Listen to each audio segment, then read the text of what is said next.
तूर विविध जाती व त्यांची वैशिष्ट्य. तिसरं महत्त्वाचं पीक आपल्या महाराष्ट्रातलं किंवा विदर्भ मराठवाडा खानदेशातलं महत्त्वाचं पीक जे आहे तिसरं महत्त्वाचं ते आहे तूर. या तुरीमध्ये आपण जर पाहिलं तर संशोधित जे बुस्टर संशोधित वाण आहे त्यातलं लाल क्रांती हे नवीन येणारं वाण आहे. मागच्या वर्षी आपण याचे डेमॉन्स्ट्रेशन्स काही प्रमाणात दिले होते. हे शेतकऱ्यांना खूप आवडलेलं वाण आहे. लवकर येणार आहे. एक तर 155-160 दिवस कालावधी आहे. गुच्छात शेंगा लागतात. 4 ते 5 दाण्याच्या लांब शेंगा आहेत. उत्पादन का जास्त? गुच्छात शेंगा लागतात. शेंगात दाण्याची संख्या जास्त आहे. शेवरा मोठा आहे. फांद्याची संख्या जास्त आहे. या सगळ्या गोष्टी जसं आपण कापसात पाहिलं की झाडाची संख्या जास्त पाहिजे, प्रति फांदी बोंड जास्त पाहिजे आणि तुमचं बोंडाचं वजन जास्त पाहिजे. तर हे सगळे वैशिष्ट्य या तुरीमध्ये काय? शेंगाच्या गुच्छा पाहिजे आणि शेंगात दाण्याची संख्या जास्त पाहिजे हे याच्यात आहे. पाण्याचा ताण सहन करते. मर रोगास सहनशील आहे. वांज रोगास सहनशील आहे. फांदीमर रोगास सहनशील आहे. मध्यम ते लवकर येणं वाण आहे. उत्पादनात सर्वश्रेष्ठ. फक्त या वाणाचं आपलं पहिलंच वर्ष असल्यामुळं फार जास्त प्रमाणात नाही. लवकर येणारं वाण आहे. याचं बियाणं फार मोठ्या प्रमाणात नसल्यामुळं ज्यांना जसं मिळेल त्यांनी तसं लवकरात लवकर घेण्याचा प्रयत्न करावा. कमी प्रमाणात याचं बियाणं आहे. मागणी खूप प्रचंड आहे याची. पण तुरीमध्ये मी तुम्हाला सांगेल की कोणती तूर लावताना लाल लावा का पांढरी लावा. एकाच वाणाच्या वर विसंबून पूर्णपणे राहू नका. याचं कारण असं आहे की समजा हे लवकर येणारं वाण आहे. समजा लवकर धुई लवकर आली आणि हे फुलात असेल तर याचं नुकसान होऊ शकतं. मात्र याच्यासोबत मध्यम कालावधीचं एक दुसरं वाण असेल तर ते फुलात नसेल मग त्याला धुवारीचं नुकसान होणार नाही. त्यामुळं तुरीमध्ये वाणाची निवड करताना एक लवकर येणारं वाण, एक मध्यम कालावधीचं वाण असं तुम्ही जर लावलं तर एखादं जर धुवारीत सापडलं तर दुसरं धुवारीतून वाचू शकतं. त्यामुळं नेहमी कालावधी वेगळा वेगळा असलेला थोडासा कालावधी, मी कापसात तसं सांगणार नाही, कापसात एकाच कालावधीच लावावं नाही. पण तुरीमध्ये धुवारीची भीती असल्यामुळं वेगळा वेगळा कालावधी असलेलं वाण जर लावलं तर धुवारीमधून एखादं वाण जर त्याला झटका बसला तर दुसरं वाण त्याच्यातून सुटका होऊ शकतं. त्यामुळं जर तुम्हाला लाल क्रांती लावायचं असेल किंवा लवकर येणारं कोणतंही वाण तुम्ही लावत असाल तर त्याच्यासोबत मध्यम कालावधीचं दुसरं वाण आपण लावणं गरजेचं आहे. दुसरं वाण लाल तुरीमध्ये बिडियन 716 हे मागच्या अनेक म्हणजे जवळपास 5-6 वर्षापासून आपण विकतोय आणि शेतकरी याच्यावर अत्यंत समाधानी आहे. खूप चांगलं उत्पादन देणार आहे.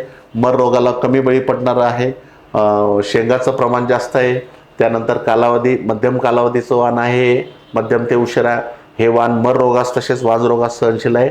या वाणाच्या 100 दाण्याचे वजन 11 ग्रॅम आहे. फांद्याची संख्या जास्त म्हणजे भरघोस उत्पादन. या वाणाला फांद्याची संख्या सुद्धा जास्त आहे. असं मी म्हणेल की तुम्हाला कोणतंही लवकर येणारं वाण लावायचं असेल, बाजारात काही अजून इतर वाण आहेत किंवा लाल क्रांती आहे त्यासोबत तुम्ही 716 सुद्धा लावा. कारण एक वाण समजा उशिरा धुई आली तर 716 नुकसान होईल, पण लवकर येणारं घरात येऊन जाईल. लवकर धुई आली तर लवकर येणारं वाण धुईत सापडेल, पण उशिरा येणारं त्यातून एस्केप होऊ शकतं. त्यामुळं तुरीमध्ये लाल तुरीमध्ये 716 अधिक लवकर येणारं लाल क्रांती किंवा दुसरं कोणतं लावायचं लावा. आणि पांढऱ्या तुरीमध्ये हे सफेदा हे वाण आहे. हे मध्यम उशिरा येणारं वाण आहे. मध्यम उशिरा सिंचनाची व्यवस्था असेल तर 100% तुम्ही याची लागवड करू शकता. बिना सिंचनाचं म्हणजे पाणी जर द्यायची व्यवस्था नसेल तर भारी जमिनीत हिंमत करू शकता. मात्र मध्यम जमिनीत हे वाण लावू नका. मध्यम जमिनीत पाण्याची व्यवस्था असेल तर नक्की लावा. पण सिंचनाचं एक जरी पाणी द्यायचे आपल्याला व्यवस्था असेल तर तुम्ही कोणत्याही जमिनीत याची लागवड करू शकता. मध्यम उशिरा येणारं वाण आहे. हे सुद्धा वांज रोग, मर रोग आणि फांदीमर रोगास सहनशील आहे. प्रति झाड जास्त फांद्या, प्रति फांदी जास्त गुच्छ आणि गुच्छात शेंगा आणि प्रति शेंग जास्त दाणं. त्यामुळं उत्पादनात सरस आहे. याची उत्पादन क्षमता पांढऱ्या तुरीमध्ये सर्वाधिक उत्पादन क्षमता असलेलं सफेदा वाण आहे. फक्त याला एखादं सिंचनाची व्यवस्था आपल्याकडे असली पाहिजे, कारण मध्यम ते मध्यम उशिरा येणाऱ्या कालावधीचं वाण आहे.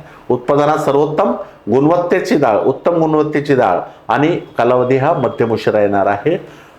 सगळ्यात सर्वाधिक उत्पादन देणारं पांढऱ्या तुरीचं वाण म्हणजे सफेद आहे. फक्त एकच अट आहे, एखादं सिंचनाची व्यवस्था आपल्याकडं असली पाहिजे. पण याच्यासोबत मग तुम्ही 711 लावू शकता. हे लवकर येणारं वाण आहे.